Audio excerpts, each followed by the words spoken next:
This is the Garden City of Christchurch with the Port Hills there in the background. Christchurch today, the scene on a magnificent day for the first rugby league test between the world champion Australians and New Zealand. Here is the match venue, Kiwis Park, the scene of the 1974 Commonwealth Games. And as they did 15 years ago, the people of Christchurch have turned out in their thousands today for this great sporting occasion. The playing surface may be just a little soft, but otherwise conditions for the game will be perfect. Now let's meet the two sides with commentator Brendan Telfer.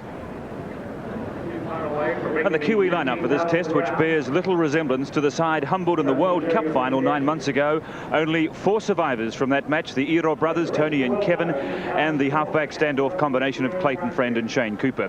There are 2 new caps, Tony Kemp, the 21-year-old ex-Taranaki player, now with Newcastle, and the former Cantabrian Brendan Tutor at loose forward, now with the Sydney Club West. Also a different captain, Hugh McGann, who missed the World Cup final through injury, will lead New Zealand today, playing his 21st test and his 6th as captain.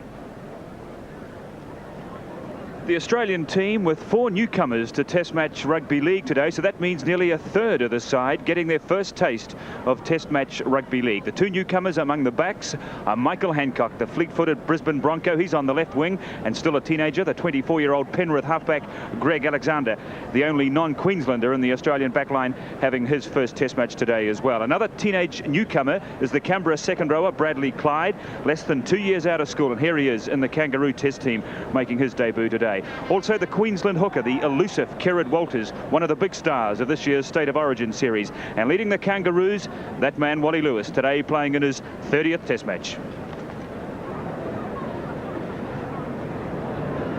It's a magnificent day here in Christchurch. There isn't a cloud in the sky and a crowd probably in the vicinity of about 15,000, which is considerably more than the Addington Showgrounds can handle. So the decision to shift this test match to a non-rugby league venue, well justified by the New Zealand Rugby League, given the size of the crowd here today. It's a magnificent sight, as Kiwis Park always is. It's such a delight of colours here, with the red chevron track and the rich green grass and the very colourful stand, in contrast to so many of the grey, bland stadiums that we seem to play so many of our major sporting events in New Zealand, but not Kiwis Park. And the ground, as Grant Nisbet mentioned, is probably a little bit soft, although they played the curtain raiser here this afternoon, and here it is, always the most intense and dramatic venue at a test match ground just before kickoff. The front of the tunnel is the 2 players. Here are the New Zealanders looking very sombre, very committed. They know they have a big job ahead of them this afternoon to atone for that painful loss at Eden Park 9 months ago. And the old Kiwi2 roar, which has been dormant, I guess, since the Commonwealth Games 15 years ago, can be heard in full throat at the moment. The New Zealand team getting a marvellous reception.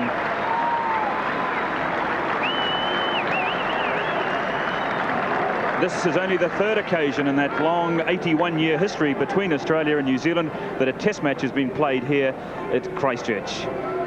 And there he is, Hugh McGann, this tall, gaunt figure, 27-year-old captain of the New Zealand team, playing today in his 6th test as captain.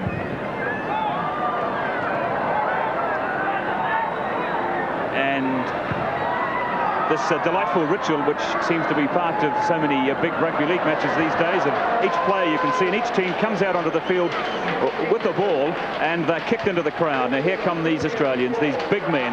They've got a 6-kilogram advantage per man over the New Zealanders in the forward lineup. 3 of their team well over 100 kilograms in size. Peter Moore, the manager of the team, leading them out, and there he is, Wally Lewis. Well, I guess he's used to that sort of reception, being greeted with jeers and boos. I guess he feels he's back in Sydney at the moment, leading the Broncos or Queensland. A man who's been under siege since he arrived in New Zealand. He hasn't played any football yet, but he's the focal point of this Australian team wherever they go, on the field and off the field. Everybody wants to talk to Wally Lewis.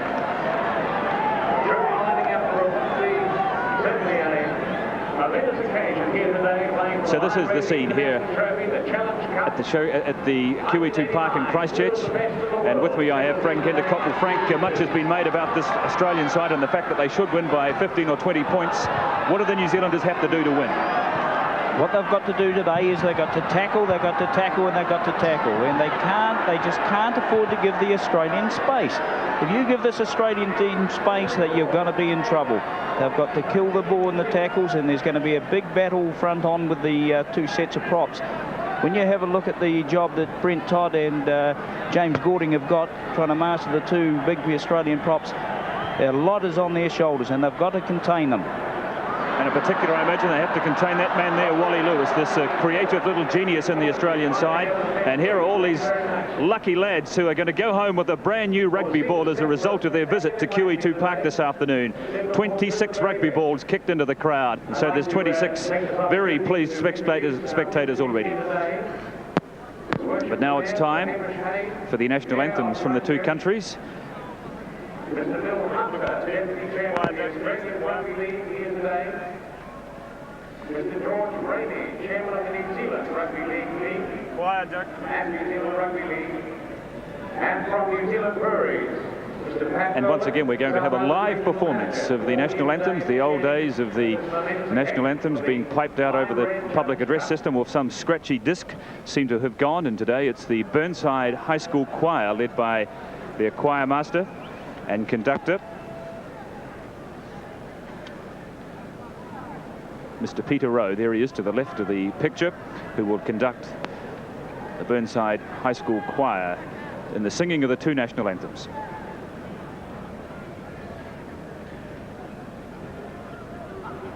Meanwhile, the two teams are being introduced to a series of dignitaries on the field. The Mayor of Christchurch, Sir Hamish Hay, and the chairmen of the two rugby leagues, Mr. Bill Hunter from Australia, Mr. George Rainey. There's Mr. George Rainey to the left, Sir Hamish Hay, the Mayor of Christchurch, and also there is Mr. George Hunter, the Deputy Chairman of the Australian Rugby League, along with the representative of the sponsorship company New Zealand Breweries.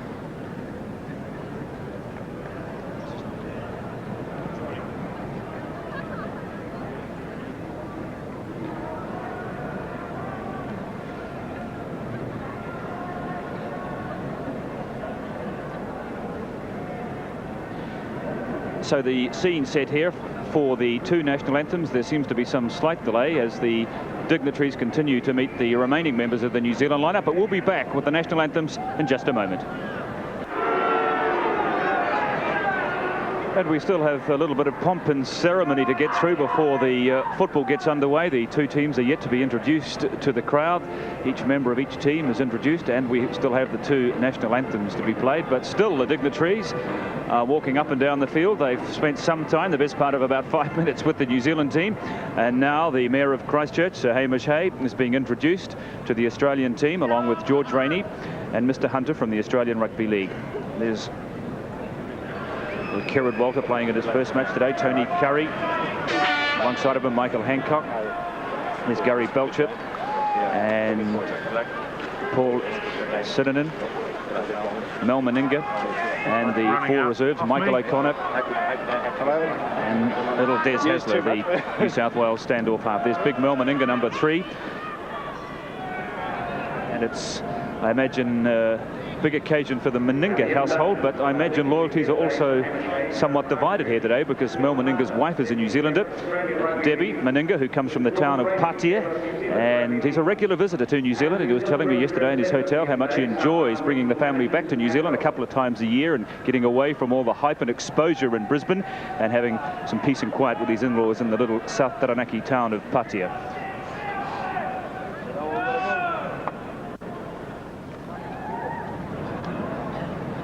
Big Australian forwards with an average weight of 97 kilograms, which is 6 kilograms per man heavier than the New Zealand forward lineup. Two national anthems from the Burnside High School Choir.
And so the scene now just about set for the start of this 73rd international between these two countries.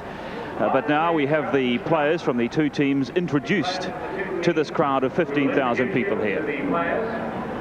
And it's an unusual experience, I suppose, to have so many players in an international match all coming from the one competition. And this may not necessarily be state versus state rugby, but it certainly is still mate versus mate, because 22 of these 26 players here this afternoon involved in this international, of course, play their rugby in the Sydney competition.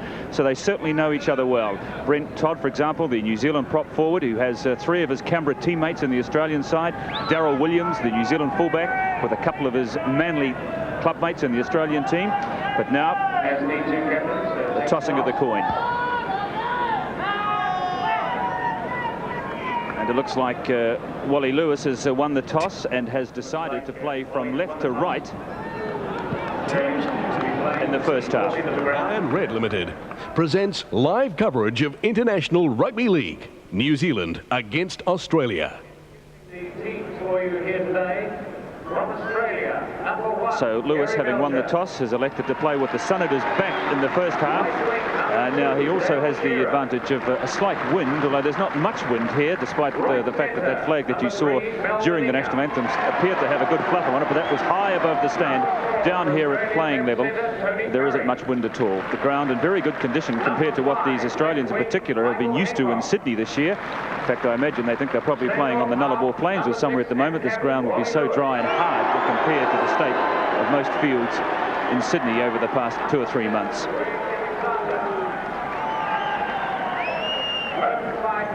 number 8, Sam Backo. Well, we're about 3 or 4 minutes already behind the scheduled start of this match. It was due to get underway at 2:35. It's now nearly 2:45, in fact, as the introductions to the crowd continues. Second row, number 12, open side second row, Paul Sernan, number 11. Wearing number 12. When you look at the difference in size of these two sides, the Australians are definitely a lot bigger, approximately 10 kilos per man in the forwards. But New Zealand today have got to rely on mobility and speed. Reserve back Des Hasler. 15, reserve back Michael O'Connor. So we're nearly through the introductions, and the New Zealand players, hey, they are really pumped up. They really just can't wait to get into this match. Introducing the Lion Red New Zealand Kiwis, number 1 fullback Darryl Williams. There's Darryl Williams, the Manly fullback, back in the New Zealand team today. Left wing, number 2, Tony Hero. Right centre, number 3. There he is, a man who's carrying a big burden on his shoulders this afternoon. One of the hottest properties in rugby league. That's Kevin Hero, number 3. This big 16-stone centre. Wearing number 5, right wing, Mark Elia. Stand-off half, number 6, Shane Cooper. Scrum half today. Shane Cooper out to the right, and Clayton Friend, his halfback inside of him, wearing number 7, the 27-year-old Clayton Friend, playing in his 19th test today. There's big Brent Todd, 24-year-old, the heaviest of the New Zealand forwards at 97 kilograms.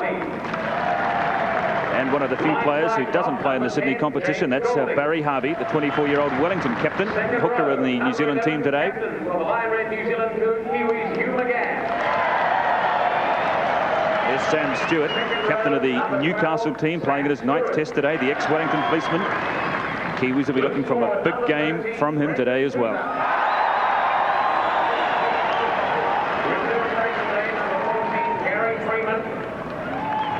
And the referee this afternoon, there he is in the centre of the field. That's Mr. Ray Tennant from Castleford, conducting his first test match. His most prestigious appointment so far was this year's Challenge Cup final. A man who's a rather wealthy individual in his own right. He owns a chain of mini supermarkets in Great Britain. Comes here with a very big reputation nonetheless. And Kevin Hero starts this test match, only the 3rd time in 81 years it's been played here in Christchurch. And Gary Belcher, this attacking Australian fullback, takes him, and a heavy tackle on him, 15 metres out from the Australian line. Bradley Clyde, the newcomer. The New Zealanders, I'm sure, very aware of the number of mistakes they made in the first 20 minutes of that match at Eden Park, and will be very keen to close the Australians out and hit them with everything they've got. But Wally Lewis made an interesting observation on Friday in a television interview with Channel 10 in Australia. He believes this New Zealand team, unlike the World Cup side, has not been chosen for its aggressive skills, but its footballing skills. So it'll be interesting to see if there is, in fact, a change of tactics on the part of the New Zealanders here. Running with the ball for the first time in the match inside their own half. This is Tony Iro. He makes play up 10 metres, still inside the New Zealand half. Charge from Brent Todd. Barry Harvey, dummy half.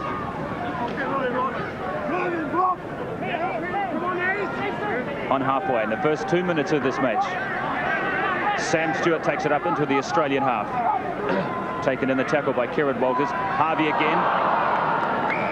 And the referee has called for the scrum for the ball lost forward. An early mistake there from Brendan Tudor, but he'll be settling down. He's fired up out there at the moment. It's vital that these big forwards make their yardage plays.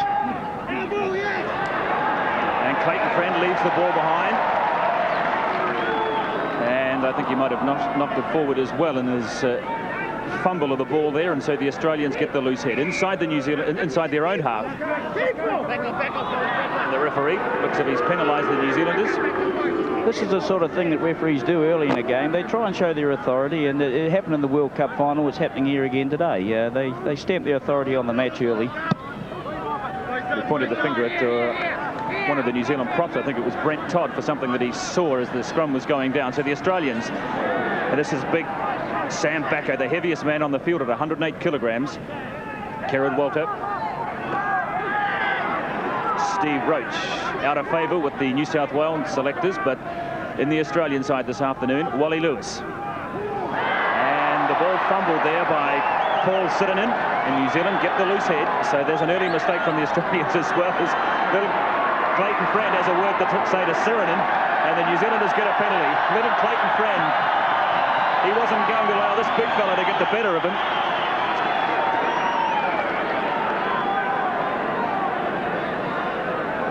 There he is. Well, I guess if you like your friends fractious and fiery, there's your man. Very impressed with the way the Kiwis are getting up in the defensive line. They're getting up and moving up quick on them. So from the free kick, 10 metres inside the Australian half. No score in the match, which is 4 minutes old. James Golding. There he is, number 10. Playing only his second test match. And Shane Cooper looking for Tony Kemp, but the gap was too wide, and so he elected to take the tackle himself. And the New Zealanders making their way up to the Australian quarter line. Barry Harvey back to Brendan Tuta, one of the two new caps in the New Zealand team. Sam Stewart, and Stewart stepping through one tackle. And the little grubber click from Clayton Friend. And the Australians in trouble. Hancock, the teenager in the Australian team, getting his first touch of the ball as a wall of black jerseys swallow him up a couple of metres from his own goal line.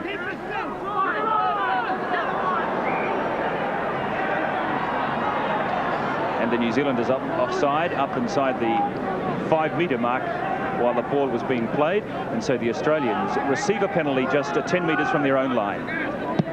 Still a feeling out period at the moment, and this will carry on for the next 5 or 10 minutes. But the Kiwis are looking good at this stage. And the big charge from Steve Roach, the man they call the blocker, to Walters. And a little fortuitous there for the Australians as the ball went off Bacco, but coming through was Bradley Clyde to take the ball. So Australia still with possession. Lewis on halfway. This very aggressive fellow, Brendan Tuta, buries Wally Lewis. The Australians moving the ball wide for the first time, and Bradley Clyde almost stepping out of the tackle there. Vaughton, the vice-captain in the Australian team, makes 5 metres. 4 tackles. And Lewis kicking on the 4th tackle. Back there is Mark Elia, 10 metres from his own line, having a little bit of a run. There's a bit of a gap here for Elia. crunched by Bacco and Lewis on the quarter line. Daryl Williams, the fullback, can't get away from Wally Lewis. Brent Todd.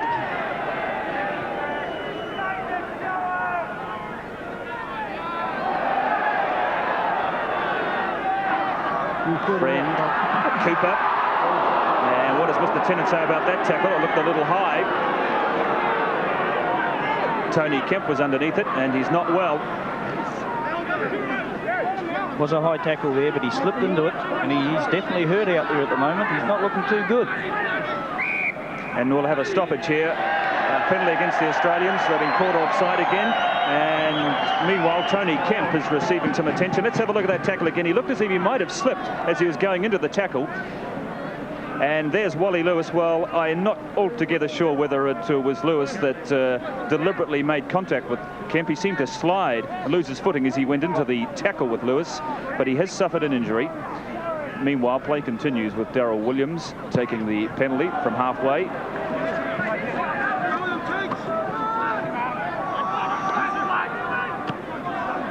Tony Kemp has rejoined the match after some attention from the New Zealand physio Glenn Gallagher. Clayton Friend, no way past Paul Borton. The runners just weren't there then. They should have been there. That was a planned move. Taken up by Golding. 10 metres inside the Australian half. Still no score on the match. And here's Kevin Edor with his first real chance in the match. Edor gets away from one tackle. This big man, look at him, it takes 1-2 to get him down. It's Tony Curry that eventually made the tackle. Hugh McGann kicking for the corner flag. Gary Belcher, it's an awkward one. He takes it a metre from the line. That's a good tackle from the New Zealand captain. He made the kick and he also made the tackle, putting pressure on the Australians on their own line. Hancock.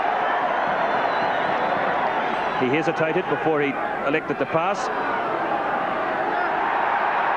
And again, the ball has gone loose and the Australians being subjected to some pressure here from the New Zealanders. Good stuff here from the Kiwis in the first 10 minutes. Yeah, great football, New Zealand. Brendan Tudor's getting into these players and they don't like it at all. I can see now why they call him the baby-faced assassin. Wally Lewis will know what he looks like by the end of the match. There he is, number 13, the New Zealand loose forward. Now New Zealand with the ball. Kevin Ero just 10 metres out, looking to go on his own. Friend playing the ball to Sam Stewart. That's the New Zealand try line. They're only a couple of metres away. Friend, the long pass to Kevin Ero again. Couldn't free the pass to Mark Elia. Clayton Friend, dummy half. Kevin Ero to Cooper. Back to Friend again. No way for the little fiery fella through those big Australian props. Todd to Kemp, moving the ball wide, but the pass was a poor one to Sam Stewart. Yeah, the nerves are starting to go now, and they're starting to fire the ball around. It's loosening up a bit. We're going to see one great match here today. Well, this is certainly a better start by the Kiwis in the first 10 minutes than we saw at Eden Park 9 months ago. And the ball going loose and diving on it. One of those New Zealand forwards, but I think they might have been offside. Yeah, it looks as though Brendan Tudor broke from the scrum too quick. So Australia received a penalty from Mr. Tennant inside their own quarter line.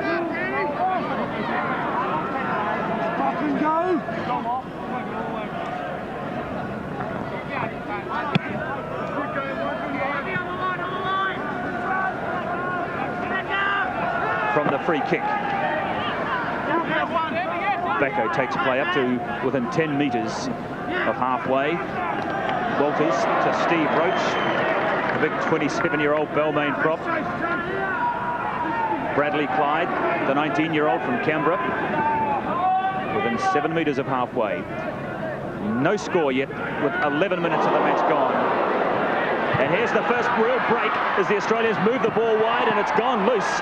The break made by Paul Sirenen, but Australia losing the ball. Surprising to see the Australians with such good ball skills and such a good scoring opportunity, fumbling the ball there. This is what happens when you give them space. This is what happens. Have a look at it. Big Paul Sirenen busts 2 tackles, 3 tackles, and gets the vital pass away, and Fatty Vorton's there to back up. And then the stray pass there. Good work, Hugh McGann. Yeah, mate, yep.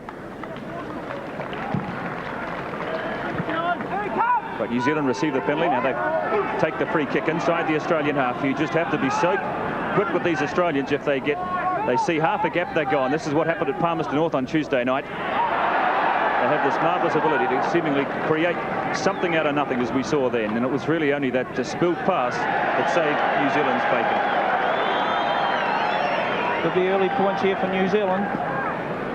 So New Zealand ahead in the penalty count, 5-3, and here is an opportunity for Kevin Iro to put the first points on the board from a very handy position. Yes, you see both teams using the block ploy here, where they put the decoy runner through and give it to the wide runner on the outside, and this is effective. And of course there, Greg Alexander, he's pulling the ball away, and that's an offence. It's 2 points coming up here, hopefully. So watch number 7, Greg Alexander, as he makes the tackle and then doesn't allow the player to get up with the ball as he pushes it out of his arm. And Kevin Iro now has a chance to put the first points on the board.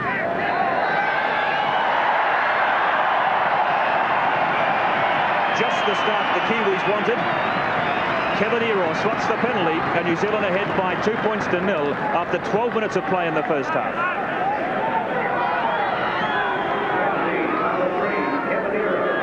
Kevin Iro, who scored 20 points in his Test debut back in 1987 against Papua New Guinea, and he'll be doing the goal kicking for New Zealand today. Wally Lewis restarting from halfway.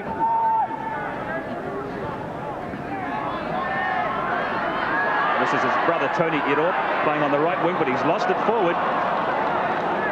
That's bad from Tony Iro, because the Australians now are just 15 metres from the New Zealand line. This is their best opportunity so far. They're really the first time they've got inside the New Zealand quarter line. No way through there for Lewis.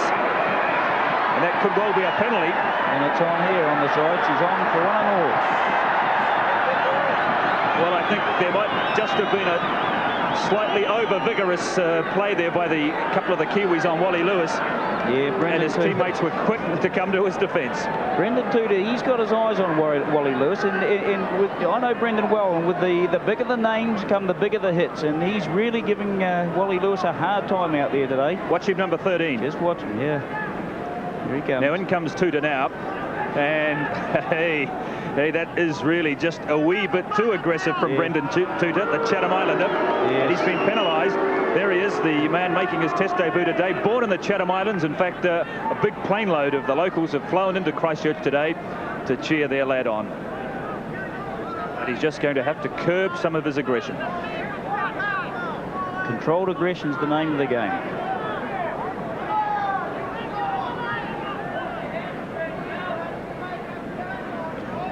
Mel Meninga with a shot at goal, probably even slightly easier than the one that Kevin Iro had a few moments ago, and this should level the scores.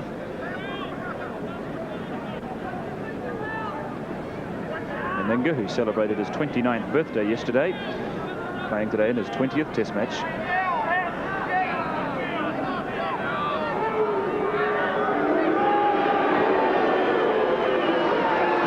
A simple kick for the big Queenslander, and Mel Meninga evens the score after 13 minutes of play.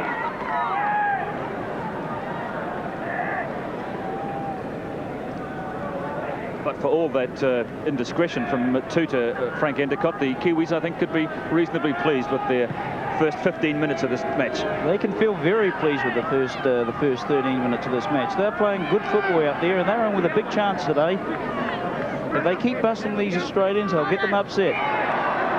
It's just the silly little errors like that that are going to cost them. Clayton Friend penalised, and the Australians receive a penalty inside their own quarter line. Wally Lewis, who will kick for touch.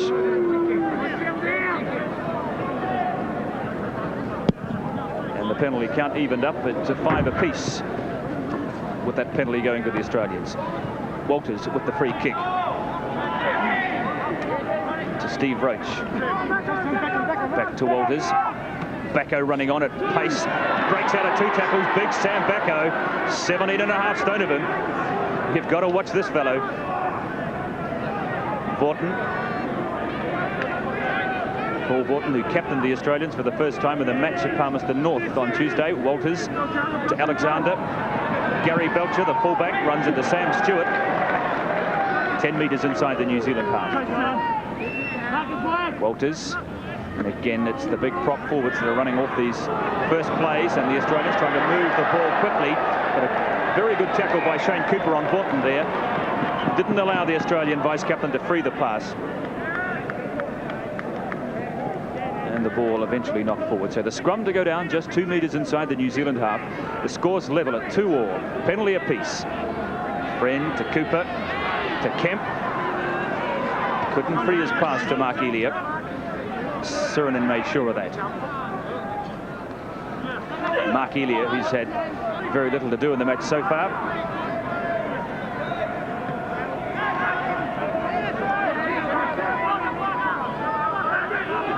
Taken on by Brent Todd. Back to Harvey. Shane Cooper. Hugh McGann just trying to slip through that gap.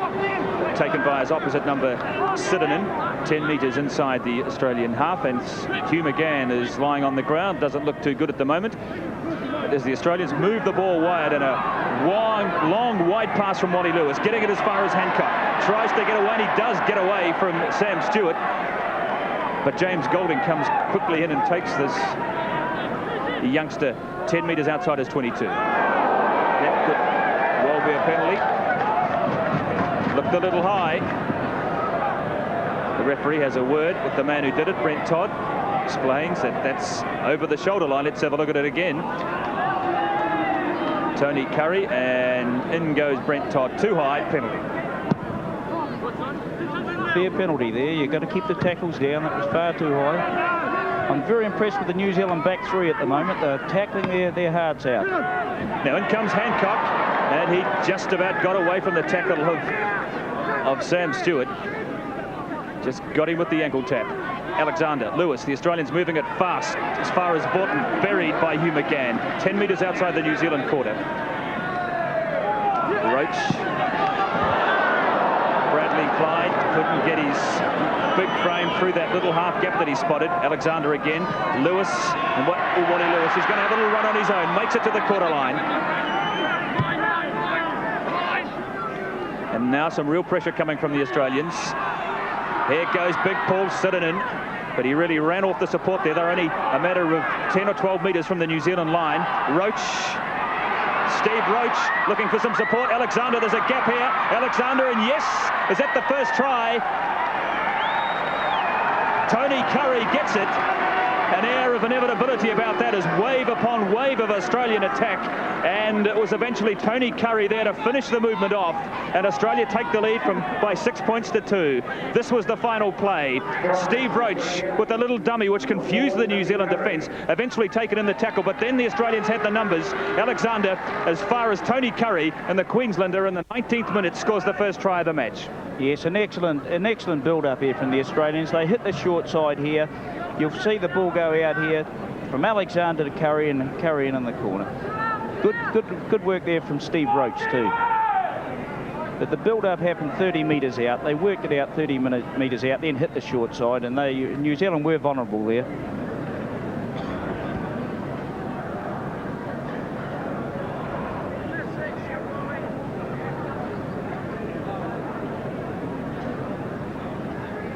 So Meninga with this very difficult conversion from just a half a metre in from touch. This to make it 8-2.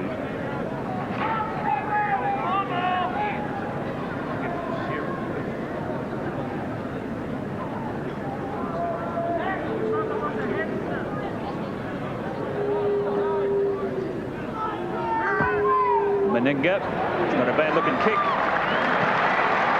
And suddenly the Australians, after being subjected to early pressure by the Kiwis, find themselves with a 6-point lead.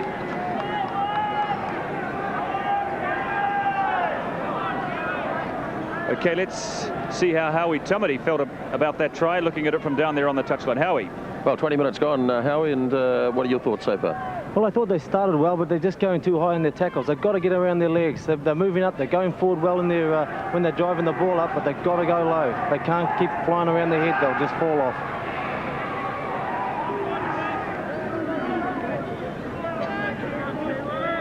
So from the restart, Dale Shearer plays it back to Sirinen, who has this ability we've seen already of stepping out of a tackle just when you think you've got him, using those long legs of his to wriggle himself free. He nearly did it again then. Good play there by Steve Roach. Freed the ball in the tackle with one arm. And the Australians starting to look ominous. Belcher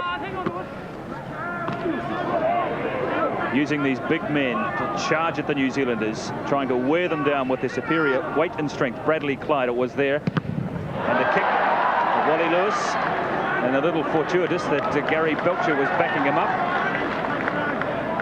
Walters. Bradley Clyde again.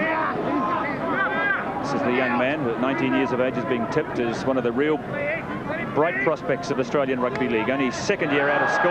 Fought and left it behind, and the New Zealanders dive on it. James Golding that pounced on the ball as the New Zealanders spin it wide.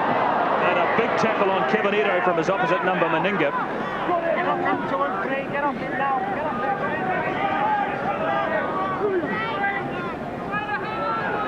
Mel Meninga, who hasn't had much to play in this match so far, apart from his kicking.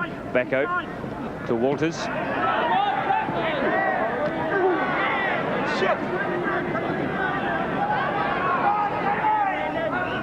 Get away from Todd.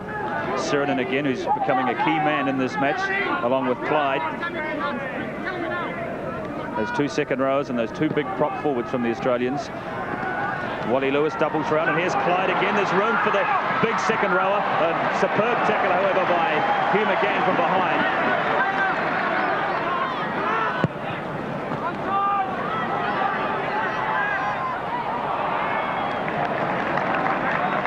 Kevin Ero a little lucky to gather in the ball after looking a little suspect under the bomb.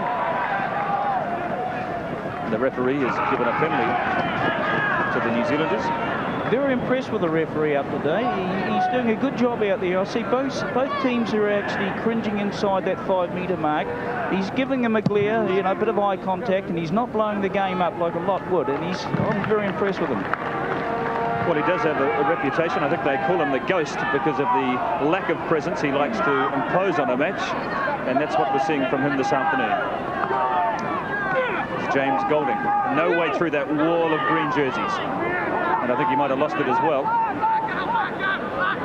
So the Australians win it. Steve Roach moves it as far as Greg Alexander. And New Zealand have suffered 7 drop balls in the first 20 minutes of this match. That's unfortunate. The Australians in turn have lost the ball 3 times when they've had possession. Belcher tries to get away from Kemp. Sirinen again. Sirinen gets away from one tackler, makes it up to halfway and frees the pass. Good play from Sirinen. He really is having a big game. Alexander to Roach.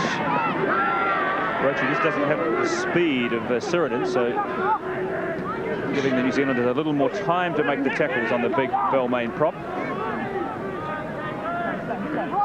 Lewis again. Into the arms of Mark Elliott on the quarter line. Wally Lewis makes the tackle. Some of these New Zealand forwards are showing signs of tiredness at the moment. Darryl Williams, who hasn't had much to do so far in the match, running from fullback just outside the New Zealand quarter line. The Australians are ahead by 8 points to 2. Try in the 18th minute by Tony Curry.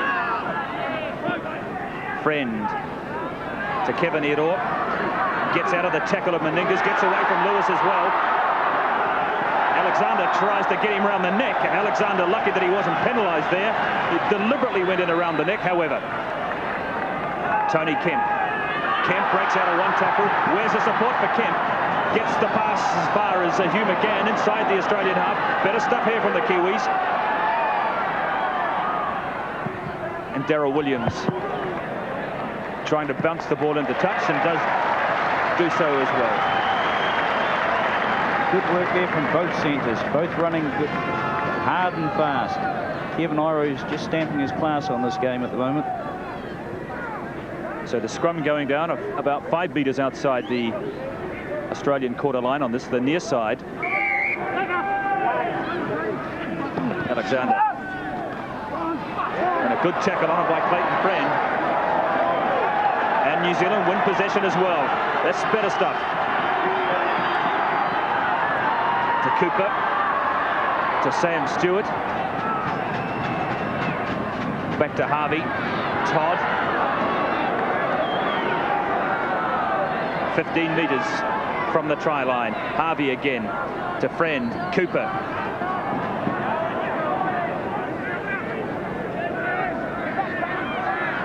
McGann. Barry Harvey. 4 tackles gone so far. And the little grubber kick from Clayton Friend, and the chase is on, but it was always covered there by Dale Shearer on the left wing for Australia. The chase given by Tony Kemp. It's the first time the Australians have been under any pressure since the first 5 minutes of the match. Yeah, the line drop out here. We're going to get 6 plays inside their half. This is when we must turn it into points. 26 minutes have gone in the first half. Australia are ahead by 8 points to 2. The Australian skipper Lewis with the goal line dropout. It's a very good kick from Lewis, getting plenty of yardage, bouncing the ball back inside the New Zealand half. Tony Iro, and using every ounce of his 95 kilograms to make play up 10 metres inside the Australian half. McGann.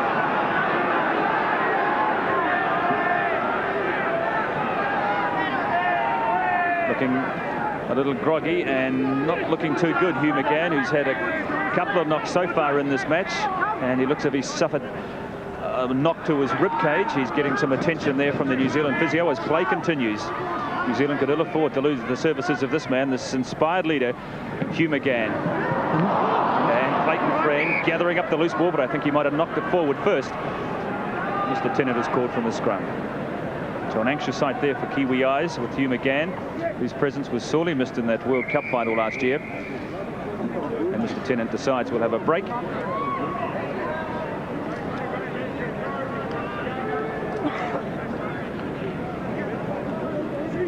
So at the moment the penalty count is 6-all. New Zealand having suffered 8 drop balls to the Australians 5. And looking at the tackle count, which makes interesting reading, it's been Hugh McGann, the man that's getting the attention from Glenn Gallagher, that's leading the New Zealand tackle count with 11 so far. Sam Stewart's made 10. Brent Todd has made 10. And in the Australian camp, it's been Paul Button with the highest tackle count so far of 11 from the first 28 minutes of this match. Hugh McGann, who would like to score, I'm sure, another try today to give him a share of the test match record for tries and tests by a Kiwi of 15, presently held by Philip Orchard. Belcher from fullback to Meninga. And they have to close that gap quickly on the Brisbane Bronco. Well, he's now, in fact, playing for the Canberra Raiders, the Queenslander, Mel Meninga. Inside the New Zealand half. Steve Roach again. Still only 1 try in the match so far, with just over 10 minutes of play remaining in the first half. Greg Alexander. They've been watching him like a hawk. He had such a good game in Palmerston North. He's so dangerous, can play the ball. 3 tries he got against the President's 13. The Australians have been penalised. Someone chipped the referee. I think it might have been Alexandra. No, it was Steve Roach there. He had a go at Darryl Williams, threw a couple of punches at him, and he copped 2 or 3 back too, mind you. And he said something to the referee, and New Zealand have got the penalty. Now it's just a metre inside the Australian half, but it appears to be beyond the range of Kevin Iro, and so Williams, the fullback, will take the penalty kick and kick for touch. And well, he's found it, but he certainly didn't make much ground. Just a couple of metres up the touchline. But however, New Zealand with 6 tackles. Todd.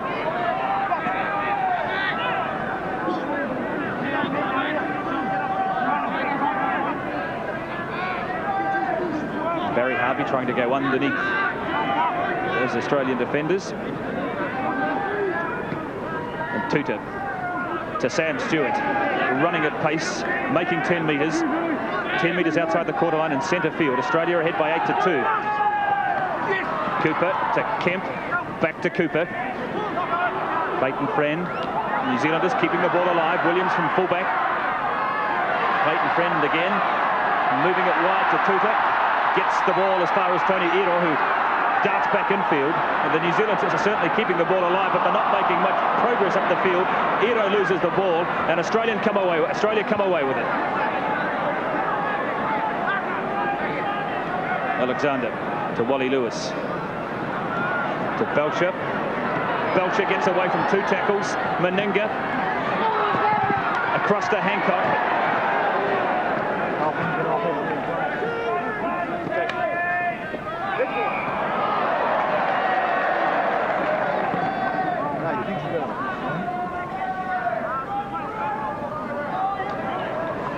I notice a lot of the running in this game is going across the paddock and not up. And you know, these forwards have got to think about their yardage plays. Before you throw a wide ball, you must make your yardage. It started off forwards taking 3-4 plays up and then throwing a wider ball. And at the moment, it's just getting a little bit loose.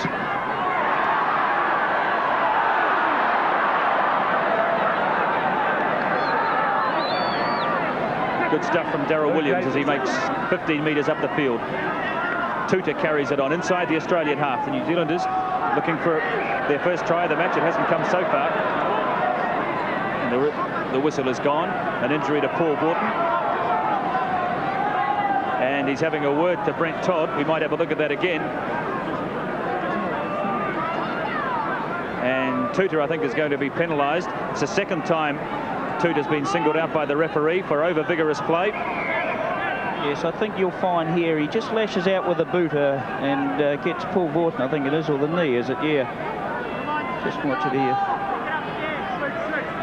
Gives him a shove. Yeah, the right knee in the face of Paul Borton, and just an act of undiscipline there. Now Tuta will be on borrowed time if he continues with those sort of tactics. That's twice he's been singled out for clear indiscretion. Okay, he's fired up and he's pumped up. That's good, but there's really no room or need for that. And his first indiscretion cost 2 points. This time it's inside the Australian half, so Lewis will just kick for touch. But it was an obsession, I guess, with those sort of tactics that cost New Zealand dearly in the World Cup final. They really have to concentrate on playing football rather than playing the man. However, from the restart, Roach. Good tackle by Sam Stewart on Roach. Walters goes the short side with Alexander. And the ball, in the opinion of the referee, was not lost forward. It rolled across the field, and so the Australians continued it. Alexander to Clyde. Couldn't get his pass for an in. Goes Brendan Tuta again with plenty of vigour. Sirinen.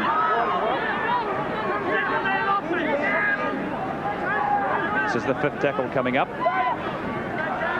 Lewis decides he'll drop for goal. It makes something of a hash of it. Yes, actually clipped by a New Zealand player on the way through, and that's a line dropout. It's unfortunate.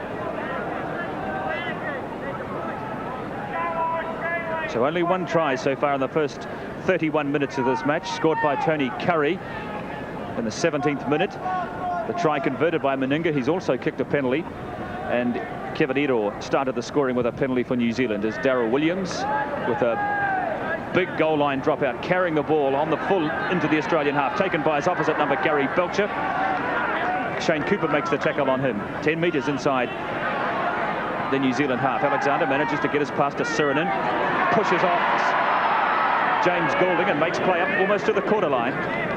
Yeah, Paul Sirinen, he's coming into his own there. He'd be the player of the match up to this stage. Walters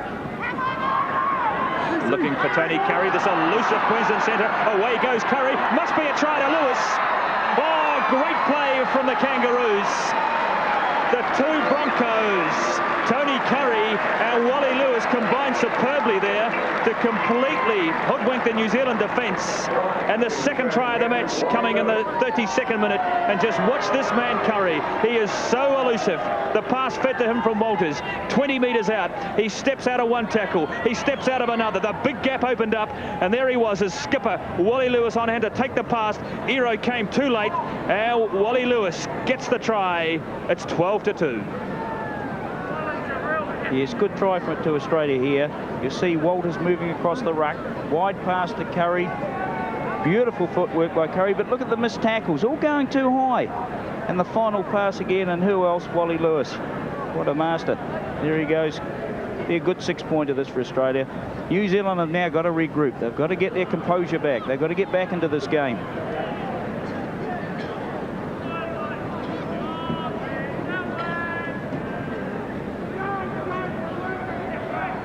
Meninga from a handy position makes it 14 points to 2, and the Australians now with a 12-point lead with half-time just a few minutes away.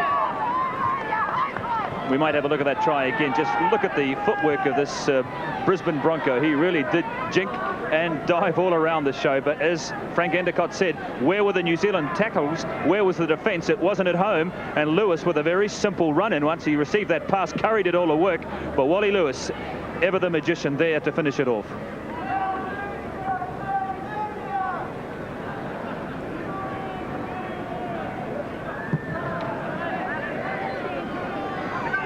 So just 4 minutes of play remaining at half-time. That try could not really have come at a worse time for New Zealand.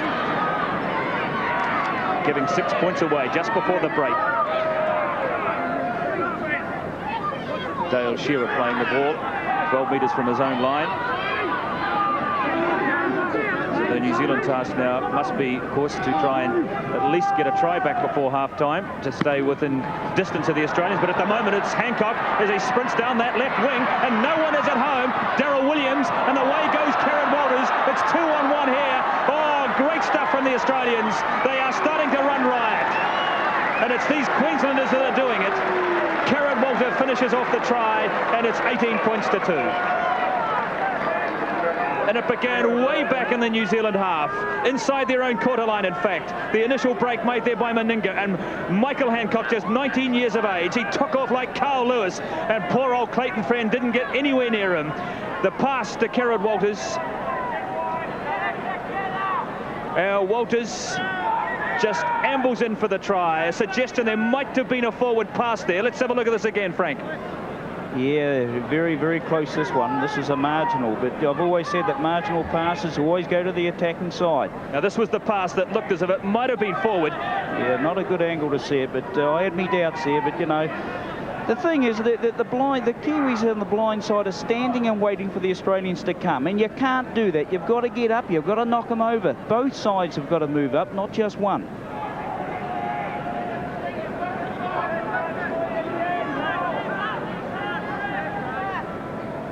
So Meninga, who hasn't put a foot wrong all day with his goal kicking, and suddenly the New Zealanders are staring down the barrel of a good old-fashioned hiding after they played so well and so competitively for the first 20 minutes. But against this brilliant world champion side, if you make one mistake, you can pay very dearly for it.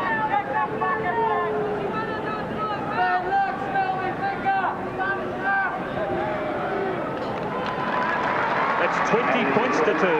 4 out of 4 for Mal Meninga, and the Australians in the box seat with half-time just a minute away.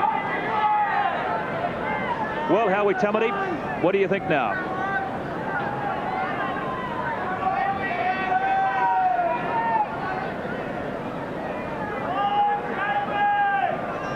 Well, we're having a little bit of a problem with Howie Tamati's microphone down there at half-time. Maybe Michael Hancock might have stood on the cable when he took off down the touchline. However, or maybe Howie's just speechless with the way the Australians have suddenly taken New Zealand apart in the last 5 minutes. Half-time now, just a minute away, as away come the Australians again. The New Zealanders really on the ropes at the moment at 20 points to 2. And there will be no mercy from these Australians.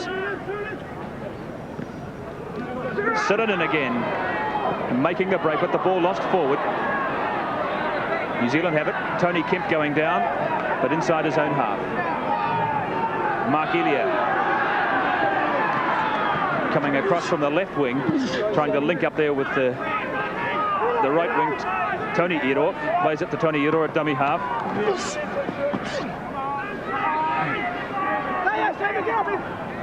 So a couple of defensive laps have seen Australia convert those lapses into 12 points in what was a rather even and competitive game of rugby league at 8 points to 2.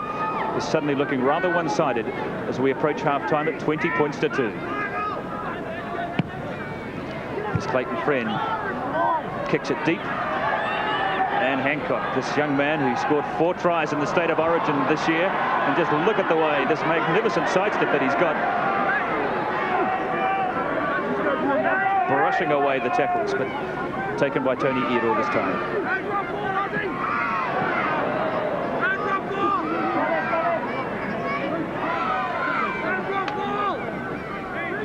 Kerrod Walters breaking and running from dummy half.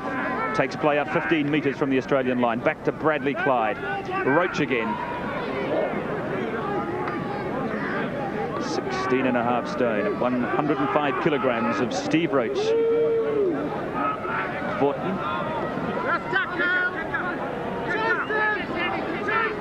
Now into injury time in the first half with the Australians ahead by 20 points to 2. 3 first half tries.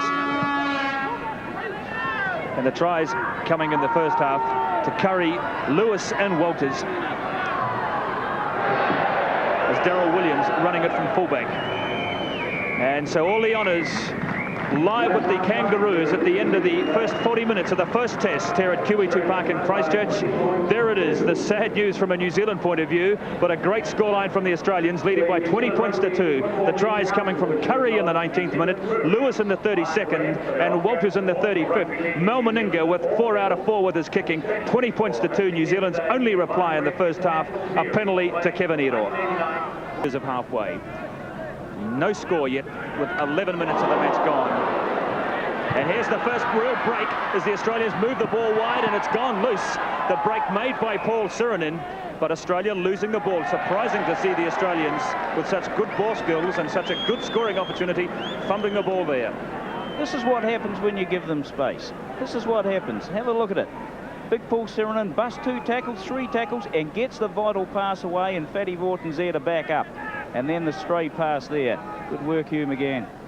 Free kick inside the Australian half. You just have to be so quick with these Australians. If they see half a gap, they're gone. This is what happened at Palmerston North on Tuesday night. They have this marvellous ability to seemingly create something out of nothing, as we saw then. And it was really only that spilled pass that saved New Zealand's bacon. There's a chance to put the first points on the board.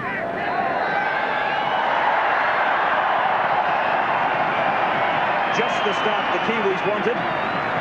Kevin Iro swats the penalty, and New Zealand ahead by 2 points to 0 after 12 minutes of play in the first half. And now some real pressure coming from the Australians. Here goes big Paul Sirenen, but he really ran off the support there. They're only a matter of 10 or 12 metres from the New Zealand line. Roach, Steve Roach looking for some support. Alexander, there's a gap here. Alexander, and yes, is that the first try?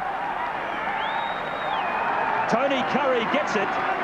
An air of inevitability about that as wave upon wave of Australian attack, and it was eventually Tony Curry there to finish the movement off, and Australia take the lead from... It's an excellent build-up here from the Australians. They hit the short side here. You'll see the ball go out here from Alexander to Curry, and Curry in the corner. Meninga, it's not a bad-looking kick. And suddenly the Australians, after being subjected to early pressure by the Kiwis, find themselves with a 6-point lead. Yeah, Paul Sirenen, he's coming into his own there. He'd be the player of the match up to this stage. Walters looking for Tony Curry, this elusive Queensland centre. Away goes Curry, must be a try to Lewis. Oh, great play from the Kangaroos. The 2 Broncos, Tony Curry and Wally Lewis, combined superbly there to completely hoodwink the New Zealand defence. And the second try of the match coming in the 32nd minute. And just watch this man Curry. He is so elusive. The pass fed to him from Walters. 20 metres out. He steps out of one tackle. He steps out of another. The big gap opened up. And there he was, his skipper, Wally Lewis, on hand to take the pass. Iro came too late. And Wally Lewis gets the try. Meninga from a handy position makes it 14 points to 2, and the Australians now with a 12-point lead with half-time just a few minutes away. So the New Zealand task now must be, of course, to try and at least get a try back before half-time to stay within distance of the Australians. But at the moment, it's Hancock as he sprints down that left wing, and no one is at home. Darryl Williams, and away goes Kieran Walters. It's 2-on-1 here. Oh, great stuff from the Australians. They are starting to run riot. And it's these Queenslanders that are doing it. Kieran Walter finishes off the try, and it's 18 points to 2.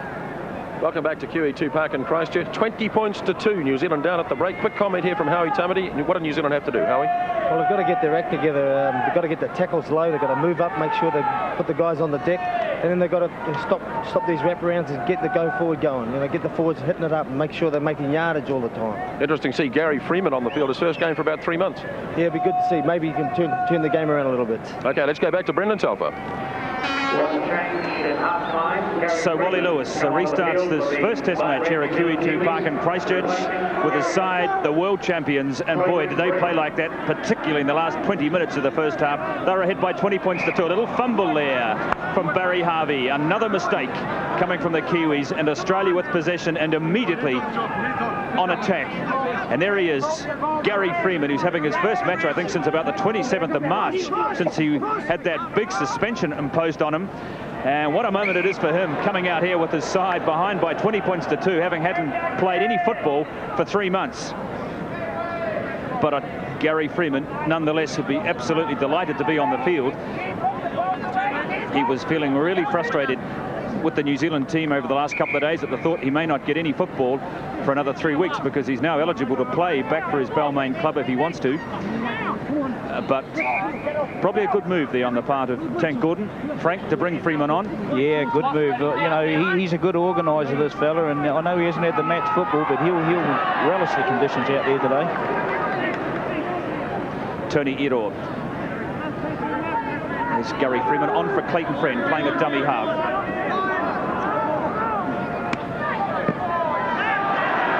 Sam Stewart. Well, I imagine these Kiwis got a good old-fashioned tongue lashing from Tank Gordon at half-time. I bet he read the riot act to them, and they do look fired up despite the fact they're 18 points behind. Tony Kemp leaves it behind. There was a half gap there. He had Tony Iro with him. So it's now, I guess, a matter of pride for these Kiwis. It would be, I think, stretching their bounds of credibility to expect them to come back and win this match against this superbly organised Australian side. But nonetheless, they've got 40 minutes to rescue some pride, which took a battering at Eden Park last year. And there's a sense of deja vu descending upon us here in QE2 Park.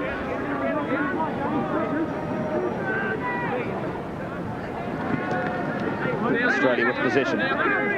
And there are some of the key statistics from the first half. Interesting to see that New Zealand have made a lot more tackles in Australia, by 106 to 78, and leading the New Zealand tackle count was Todd with 15, McGann made 16, Stewart 12, and 2 to 12. Well, the reason they've made more tackles is because they've made more mistakes, and this is why the Australians are ahead by so many.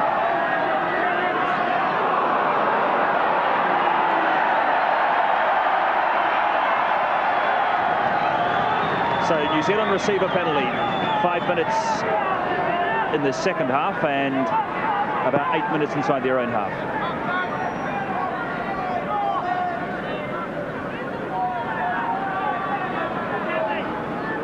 Penalties shared at 7 apiece from the first 40 minutes.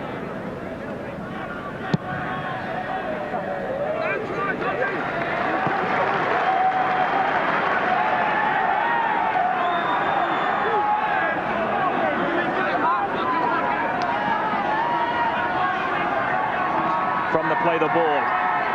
James Golding makes play up to within 2 metres of the Australian line, quarter line. Gary Freeman. And the pass goes astray, but fortunately Brendan Tutu was there before the Australians could snap it up. So New Zealand again with possession. Freeman, Gary Freeman sees a little gap. Fifth tackle coming up. Barry Harvey puts his head down and batters his way a few metres to the line. And the referee's whistle had gone. I think he might have spotted an Australian up inside the 5 metres. And New Zealand receive a penalty. Bradley Clyde, their second rower, who infringed. And New Zealand with a chance to put the first points on the board in the second half, but I think Williams is going to kick for touch. So New Zealand obviously looking for the tries. Sam Stewart doesn't get away from Kieran Walters. Sam Backo marking him from the play the ball to Kevin Eardorp. And Curry and Alexander have him, and he loses it forward. And Gary Belcher has it for the Australians. Yeah, mistakes again. You just can't afford to make mistakes against a side like this. It's the 12th time New Zealand have dropped the ball when they've had possession in the match. And again, a 5-metre one. You only get so many chances in a game of rugby league, and you've got to take those chances when they come, and that's exactly what we're not doing out there today. Shane Cooper who was spotted by Mr. Tennant up inside the 5-metre mark from play the ball in Australia with the penalty. Now with the free kick, Sam Backo, who had a pretty quiet first half. It was Sirinen and Roach that seemed to be taking the play mostly to the New Zealanders from the play the balls. Maybe they're keeping him back for the second half. Yeah, well, you know, you have a look at big Sam Backo. He hasn't done much at all, but when these fellas, these Kiwis get tired as they look at the moment, I think you'll see Sam Backo come into the game, especially near the try line.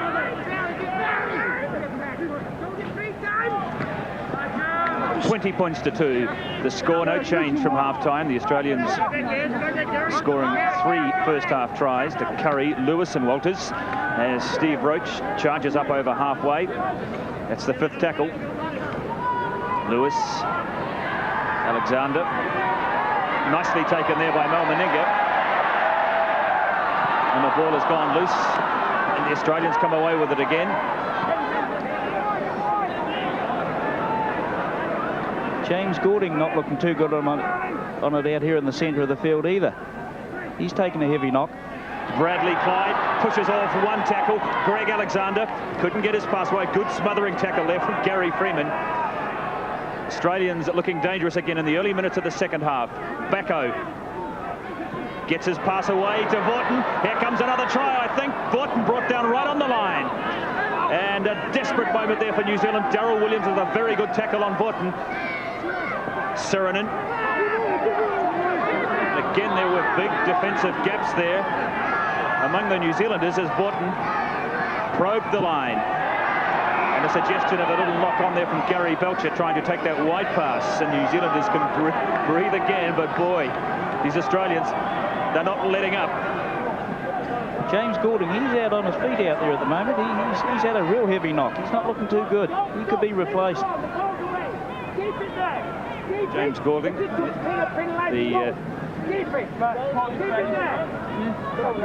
New Zealand tight head prop.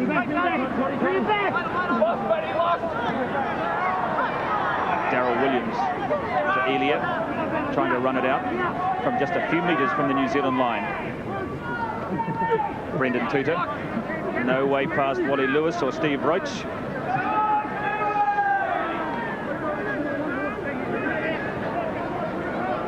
In centre field on the New Zealand quarter line, Sam Stewart.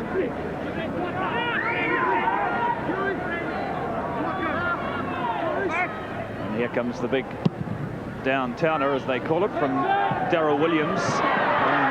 Tricky little bounce, it eludes Gary Belcher. He's inside his own quarter line. Doesn't get away from Tony Kemp. Dale Shearer. He's had a very quiet game so far. Didn't see much of the ball in the first half. And a long bullet pass to Mal Meninga, confronted by Shane Cooper and Brendan Tuta. Hancock to Belcher. Shane Cooper has him on the 22.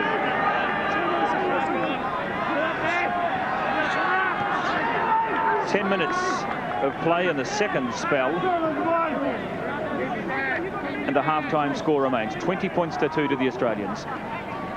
Lewis again doesn't manage to free his pass this time. It was a good tackle on Lewis. The Australians on their quarter line. Lewis to Greg Alexander. And Elia leaving it for Darryl Williams.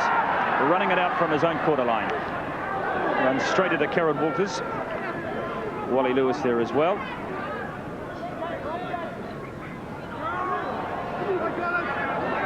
New Zealand, who have had very few real scoring opportunities in this match at all, which is testimony to the very solid defence of these Australians. It's not just a matter of them being able to move the ball at pace.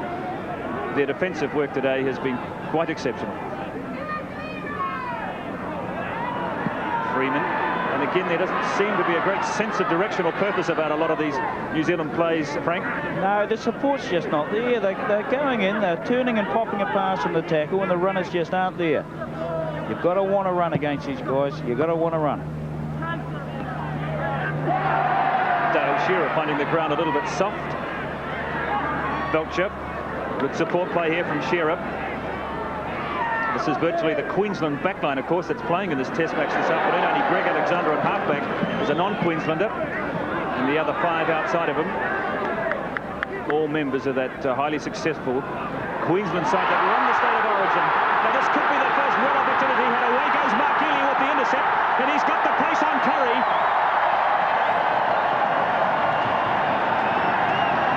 So something for the New Zealanders in the crowd to cheer about at last. Mark Elia, who took the intercept, he took it from a stationary position, but he still managed to work up enough speed to clear away from the cover defence. Hey, and New Zealand back, well, I guess not in the match as far as winning it is concerned, but that will give them and do them the world of good. Now look at the pass from Alexander. Beautifully taken by Elia, pulling it down from his fingertips, and look how quickly he exploded.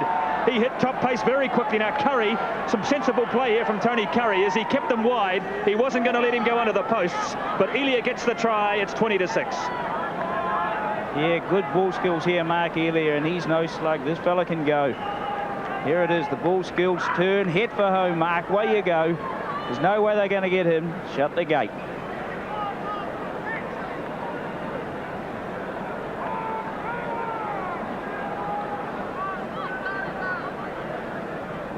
So now Kevin Ero has a chance to add the extra 2 points, and that I'm sure will do the sagging spirits of the New Zealanders the world of good. They really must have been on the ropes when they trudged off this field at half-time, down by 20 points to 2. But having posted that try, their first try of the match, I'm sure their spirits will start to lift. And Ero, judging from the reaction by the crowd, he's made a bit of a hash of it. It's 20 points to 6. They're still a long way behind.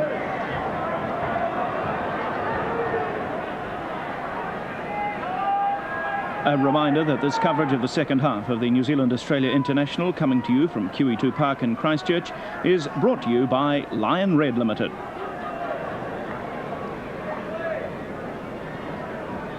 So there he is, Mark Elia, 26-year-old from Canterbury Bankstown, today playing in his 9th test. This is the man who originally went to England to further his cricket career some years ago and finished up playing for the Kent Invictus side in the 2nd division there, and now a regular member of the Kiwi Rugby League team.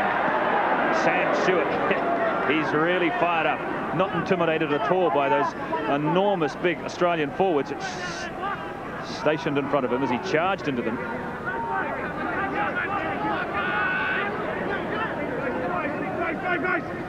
So I guess any complacency that there might have been in the Australian camp after that half-time scoreline will have been well and truly ridden by now as a result of that try. Todd to Stewart again on the quarter line.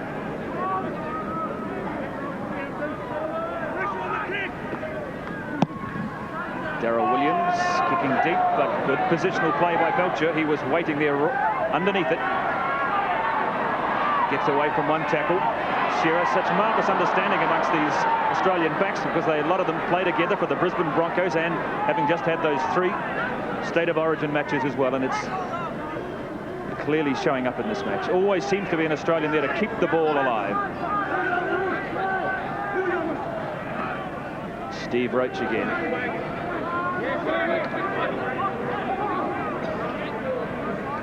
He has a bit of a reputation for one not always able to control his temper and his aggression, but he's been on perfect behaviour so far this afternoon. Meninga. Haven't seen much of Mel Meninga in this match so far. He's done everything that's been required of him in the goal-kicking department with 4 out of 4. And And the word from Wally Lewis to Dale Shearer was to kick. Wasn't a bad bomb either.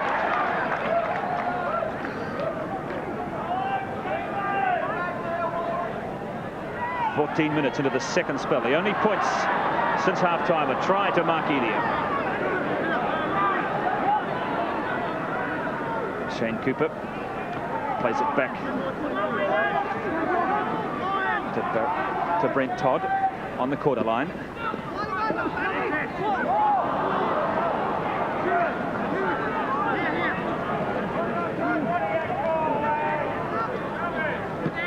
Vaughton.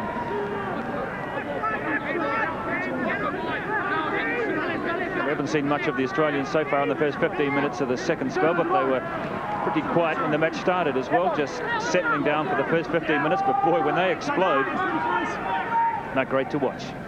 3 excellent first half tries.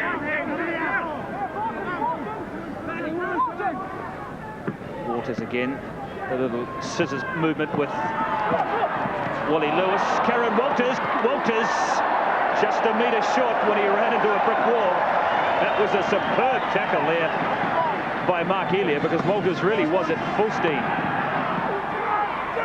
Sirenen trying to find his way through that last line of defence.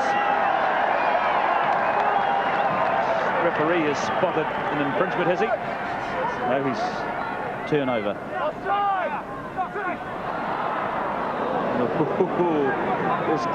Close shave there for Sam Stewart. He managed to get it on the second attempt. New Zealand running it out from their own line.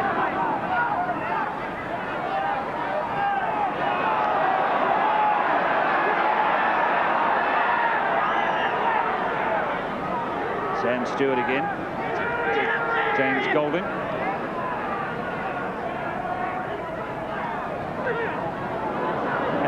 And little Barry Harvey, he went backwards there when he ran into big Sam Backo. Yes, I'd like to see the Kiwis throw the ball wider here, because there are gaps on the flank. There's a big Australian condensed defence in the middle, but there are big gaps on the flank. I'd like to see the ball thrown wider, quicker. A very good kick there from Darryl Williams. It wasn't made any easier for Shearer by the fact that the Australians are looking into the setting sun in the second half.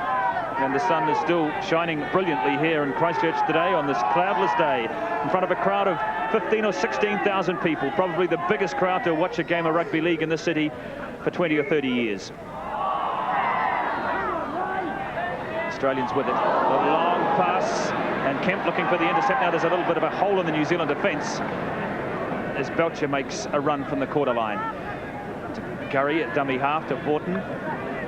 Tony Curry, the man that played a hand in the first 2 tries the Australians scored. He scored one himself, then set up Wally Lewis with the second try. Dale Shearer. Wally Lewis to Steve Roach as he breaks through the tackle of McGann. He's gone down again, just out of picture. There he is. Number 11, Hugh McGann, who's taken a lot of knocks today, as Grant Gallagher, the New Zealand physio, comes on the field. Play continues. Alexander with a little kick, gets there for Alexander. He's got Walters with him, but Darryl Williams took the intercept. Greg Alexander perhaps just a little too smart for his own good there. He had a man outside of him who was unopposed, and now it's New Zealand coming away with it. Sam Stewart. Well, the Australians certainly threw a try away there. Freeman. Cooper. Moving it wide, the Aero brothers. Tony, he had Kevin outside of him. Tries to play it himself, but Curry quickly finishes that idea off.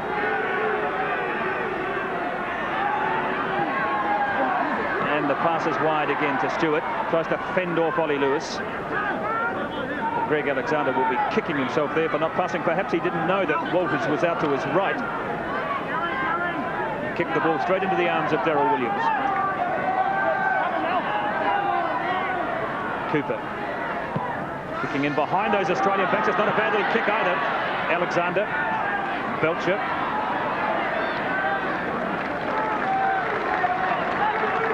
This is what the Kiwis have got to do here, Brendan. They've got to try little chip kicks in the wider ball. They're not going to break this Australian defence just by ploughing up the middle now.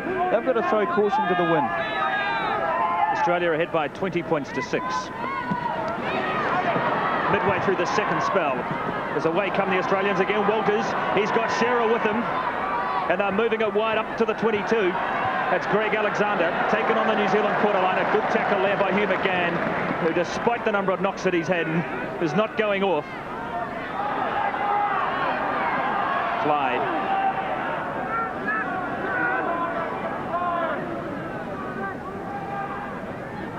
Clyde. Sitting in inside the New Zealand quarter line. The last tackle. Wally Lewis. The little grabber kick, and here we go again. This time it's Cooper. Where's the support? Freeman.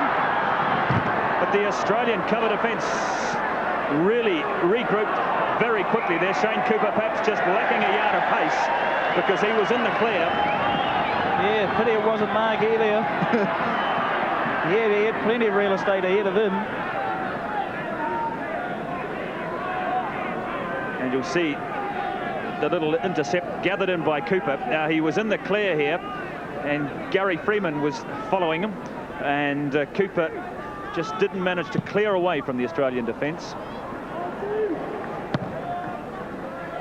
New Zealand ahead on the penalty count by 10-9 from the free kick.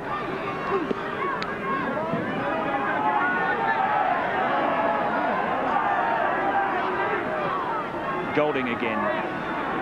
James Golding. Back in the New Zealand team after a 4-year absence, playing in only his second test today. Played his first against France in 1985. The New Zealand again probing at the Australian defence, almost up to the Australian quarter line in centre field. The only points in the second half, an unconverted try by Mark Elio. It's 20 points to 6 to the Australians. Freeman.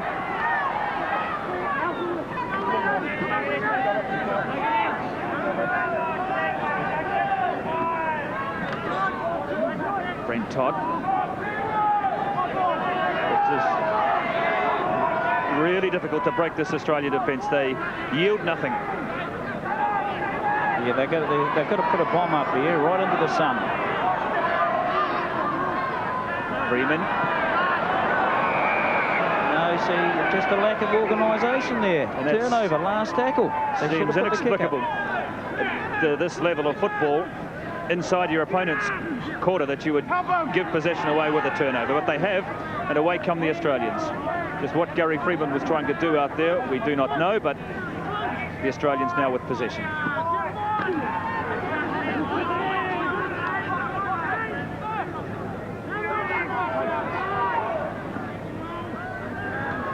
Bradley Clyde makes another 15 metres. What a marvellous debut he's had for a 19-year-old. He seems assured of a long and permanent place in the Australian team for many years to come. Alexander, Lewis, Meninga. He pushes Kemp off, but not Sam Stewart or James Golding. Walkers again. Wally Lewis. Gary Belcher. Tony Iro, who decides to let the ball bounce. The Australians, who can't move until he's moved at least 5 metres. Why Iro never went in and took that ball on the full, I do not know, but however.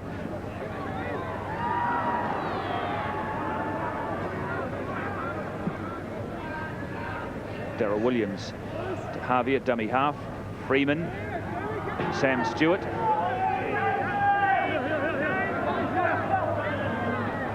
.24 minutes of play in the second half. Australia ahead by 20 points to 6. They haven't added to their half-time score. Freeman, Cooper, again chipping the ball over the back, waiting underneath. It was Hancock. He took it well. As Tony Kemp arrived there as well. He didn't flinch at all. An interference, I think the referee has judged on Cooper on Hancock. So the Australians receive a penalty.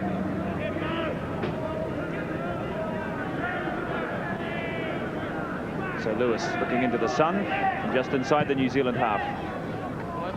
Takes play up almost to the New Zealand quarter line. From there, the free kick. Garrett Walters to Steve Roach. Alexander. This is a move they practiced time and time again at practice yesterday at St Andrews College here in Christchurch. That double scissors movement. As Borton again. Yeah, this is where the Australians get dangerous here. They'll just take 3 or 4 plays up, and then they'll have a move on. Lewis couldn't get his pass to Kerrod Walters, and diving on the ball was Barry Harvey. Cooper missing out Elia. Cooper, Freeman.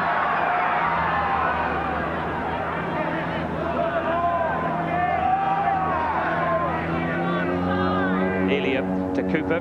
Well, the New Zealanders still trying to run the ball one down. There's a bit of room here for the Heroes. Away goes Kevin Heroy. He's got his brother with him on the outside. But again, the defensive mistake. Brendan Tuta, well, he had the line ahead of him, but for the 16th time today, we see the New Zealanders dropping the ball. And he's terribly disappointed because there really was a try on there. Maybe Kevin Heroy should have moved the ball to his brother Tony. Yeah, Tony was just a little bit too far behind. It went to the right man, but we've got to take those passes. We've put down too many in this test match today.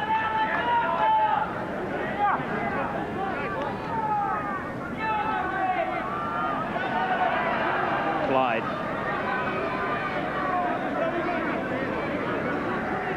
Walters. Backo. 26 minutes into the second spell. About 15 minutes of the match remaining. Roach. Now that looked a little suspect on Roach, but the referee, Mr. Tennant, says no. Play can continue. And Steve Roach not terribly impressed with that tackle on him by Sam Stewart. As the way come the Australians again. Suriname, there are men on here for the Australians. Walters, he had the man on the left, but he was looking for support on the right. And New Zealand had time to regroup. Belcher, Meninga, good tackle on Meninga, but he's still got his pass away. Curry, you've got to watch this man. Curry. And his lookalike, Dale Shearer.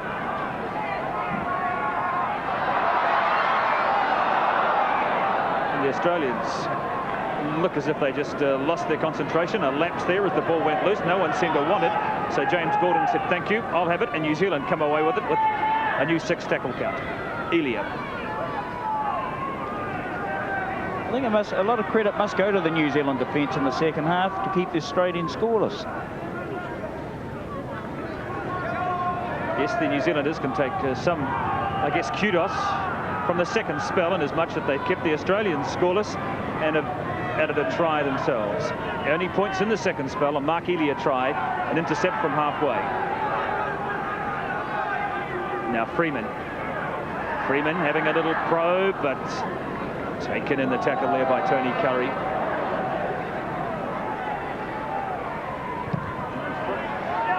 Darryl Williams kicking for that corner flag. It's not a bad looking kick.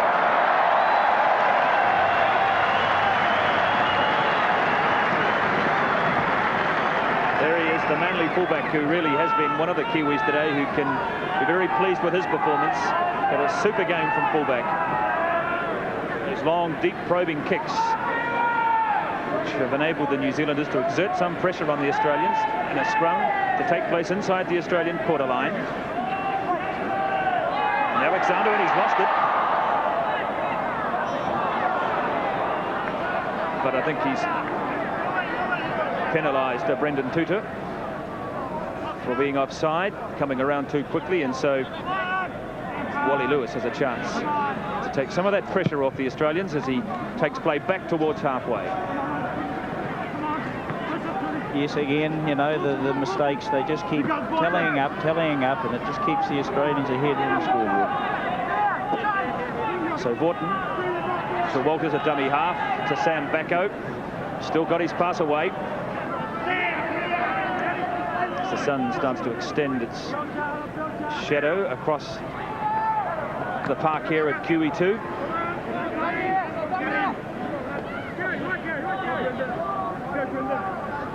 Lewis to Belcher, the dummy to Lewis, and Belcher continues up towards the quarter line.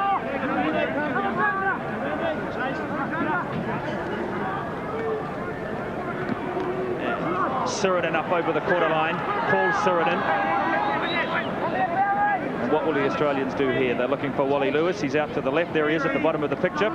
And it's the little grubber kick, is it? Yes, but it's too deep. No pressure there at all on Williams. New Zealand will restart from the 22. Freeman. To the last 10 minutes of this first test, the first of 3 to be played over the next few weeks here in New Zealand. The second test at Rotorua next Sunday and the third at Mount Smart. All 3 test matches this year being played at non-rugby league venues. This one has been a marvellous success with a very big crowd here. Certainly the number of people here today, far more than the Addington Showgrounds could accommodate.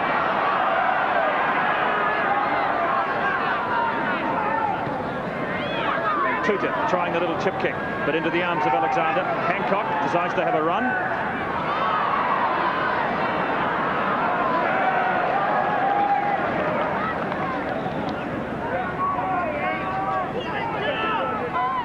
Kerrick Walters.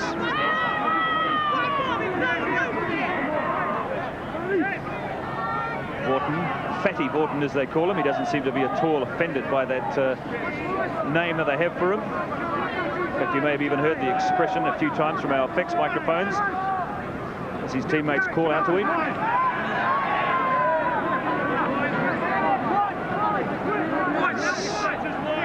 Steve Roach, who's made a successful comeback to the Australian side today. He hadn't had much of a season as away goes Suriname, and Paul Suriname scoring a try, and that try has been coming all afternoon, time and time again. He's broken tackles, and the Australians post their first try of the second spell. It's 24-6. How many times today have we seen this from Suriname? The pass from Wally Lewis. Standing up in the tackle, he had an instinctive knowledge of exactly where Suriname was, broke out of 1, 2, 3 very weak tackles, including that last attempt from Daryl Williams, 24-6. Yeah, well, just have a look at this inside pass, reverse pass here from Lewis. This is just straight power from Suriname. This is the power of the man. He deserves this try. He's looked for this try the whole match, and to me, he is the player of the match, Paul Suriname. Well-deserved try.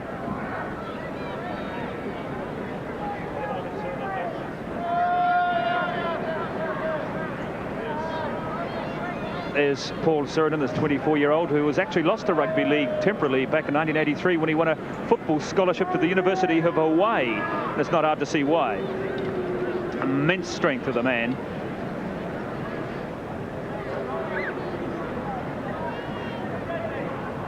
Meanwhile, Mel Meninga is having a good day here at Kiwis Park. 5 out of 5 today for Meninga. 4 of them have been fairly simple kicks, but he also converted that try from near the touchline, and it's 26-6. So we look at that try again, and just look at the creative genius here of Wally Lewis. He knew exactly where Suriname was. Stood up in the tackle, perfect pass to Suriname as he brushed away those rather weak New Zealand tackles and strided in confidently for the try.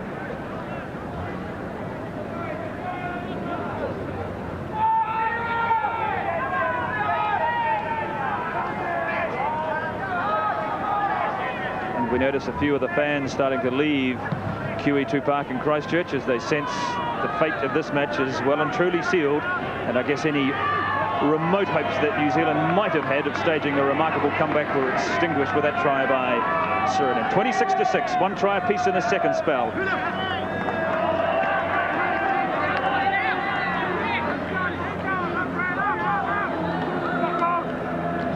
The Australians may well be making a replacement that looks like Michael O'Connor, who's stripping down on the Australian bench. Meanwhile, back on the field of play, Stephen Roach to Suriname. And again, Suriname makes the break. He's in the clear. He's only got Daryl Williams. He's looking for some support. Finds it in the form of Borton, but the pass was misdirected. Hancock. And the pace of this match has really slowed down. Come on!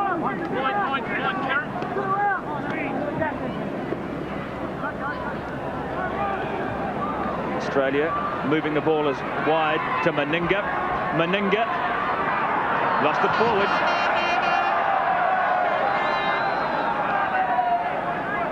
I get the impression, Frank, that both of these two teams would rather like to hear the sound of the final hooter at the moment. There's some pretty tired men out there, particularly in the New Zealand camp.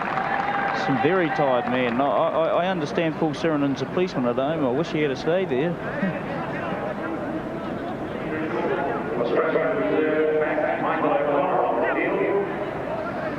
Kemp to Darryl Williams.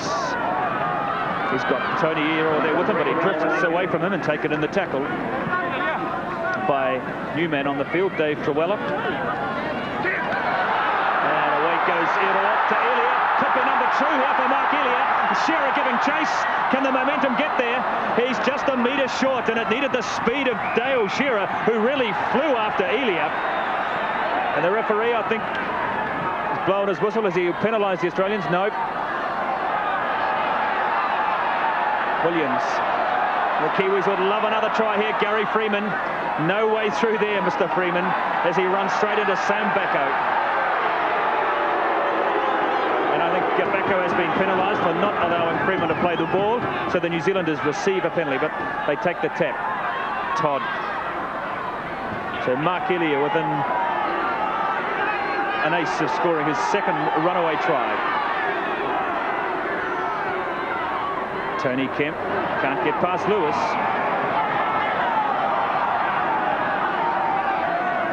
And into touch they go. So the scrum to go down about 7 or 8 metres from the Australian line. Into the last 5 minutes of this test. Australia ahead by 26-6. Each team with 1 try in the second spell. As Greg Alexander feeding the scrum. Gets his pass away to Gary Belcher.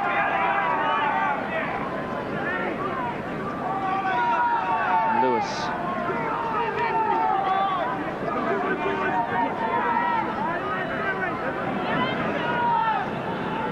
Dale Shearer, the man who made tremendous ground to pull down Mark Elliott. He must have been giving him the best part of 7 or 8 metres. But he still made the tackle. A metre from the line. As away comes Belcher. Lewis looking for the speedsters, and he finds one in the form of Dale Shearer. Look at the speed of this man.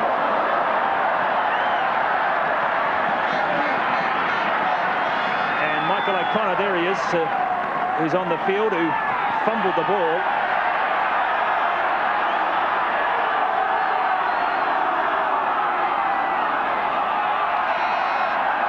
The New Zealanders receive a penalty. Shane Cooper having a long run on his own. Kevin Ero, the New Zealanders determined to score another try before this match is over. But another error this time from Gary Freeman, losing the ball forward. And the Australians have possession. We haven't seen a lot of Kevin Ero today, but what we have seen is just straight class. He makes these half gaps, but we've got to have the support runners with him. Thrown forward by Walters. And the referee sees there is no advantage to New Zealand, and so the scrum to take place just inside the Australian half. Howie Tamati, what's it look like from down there on the touchline? Well, I think the New Zealand side can take a lot of heart from this second half performance. I would hope the New Zealand selectors don't panic too much. Once they got their act together and started tackling, they've done all right this half. Obviously, the Australians have made a few busts, but we've had our chances as well. I think it's been a really learning day for the New Zealand Rugby League side today, and let's hope in the second test they really get their act together. Kemp. Good run there from Tony Kemp.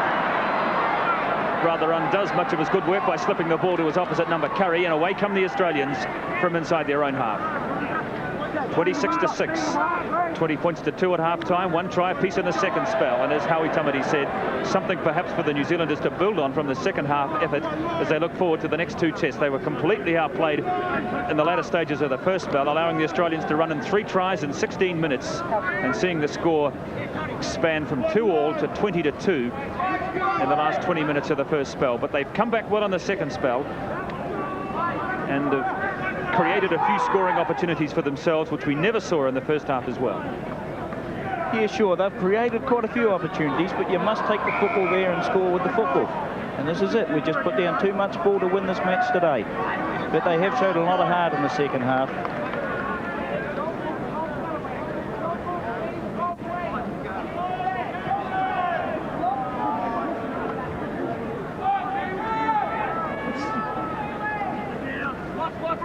looks like another replacement has been made on the Australian forward lineup. I think Maguire's on for Roach. Gary Freeman plays it to Tony Iroa at the dummy half to Shane Cooper. Cooper, who's had a pretty good game at standoff half for New Zealand as well. Plays it off the red carpet.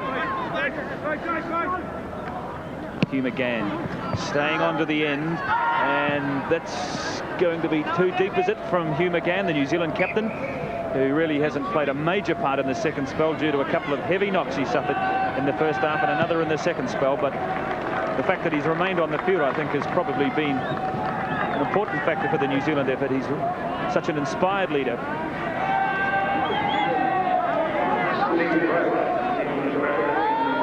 Kerrod Walters at dummy half takes the play from Maguire. Bradley Clyde takes it up to 10 metres outside the quarter line. Into the last couple of minutes of this match, and the Australians, who have certainly wrapped up this first test and will take a 1-0 lead as they go into the second test in Rotorua in a week's time. Greg Alexander, I think a little surprised to receive that pass. There's the hooter for the full-time sound here at the Kiwi2 Park. And so the Kangaroos, the defending world champions, and boy, do they play like world champions as well. Too good for the Kiwis today, winning by 26 points to 6. The win was really constructed in the last 15 minutes of the first half when they ran in 3 tries from Curry, Lewis and Walters. It was 20 points to 2 at half-time. An improved performance by the New Zealanders in the second spell. A try by Elia. Surinen replied for the Australians, and in the end it was 26 to 6 to the Australians. Coverage of today's Rugby League International between New Zealand and Australia has been brought to you in association with Lion Red Limited.